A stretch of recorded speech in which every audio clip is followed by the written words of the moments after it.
மதுரையில் 28வது வாரத்தில் ஒரே பிரசவத்தில் பிறந்த 3 குழந்தைகளின் உயிரை மருத்துவர்கள் போராடி மீட்டனர்.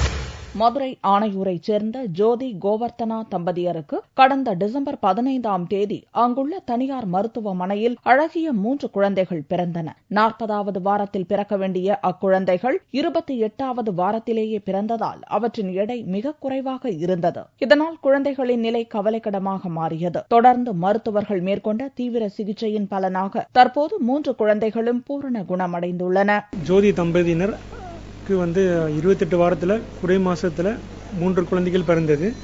இவ்வளவு மிகவும் எடை குறைவாக உள்ள குழந்தை காப்பாற்றப்பட்டது இதுவரைக்கும் ரிப்போர்ட் ஆகலை. நம்ம இந்த குழந்தைகள் காப்பாற்றி 93 நாட்கள் நமக்கு தீவிர சிகிச்சை பிரிவுகளை வச்சு நம்ம காப்பாற்றி போன மார்ச் 18ஆம் தேதி டிஸ்சார்ஜ் செய்யப்பட்டது. அதுக்கப்புறம் பார்த்தீங்கன்னா ஒரு 25 நாட்கள் கழித்து பார்த்தீங்கன்னா எடை கூடுதலாக உண்டு, நார்மலாக இருக்கு, ஒரு ப்ராப்ளம் ஆகலை. இது வரைக்கும் பார்த்தீங்கன்னா ஒரு குழந்தை இறந்து போயிடும், இல்லைன்னா வேற குழந்தை ப்ராப்ளம் ஆயிரும். இது மூணுமே நார்மலா இருக்கு இது வரைக்கும். ஒரே நேரத்தில் 2 பெண் குழந்தைகளும் ஒரு ஆண் குழந்தையும் குறையின்றி கிடைத்த மகிழ்ச்சியில் பெற்றோர் ஆனந்த கண்ணீர் வடித்தனர்.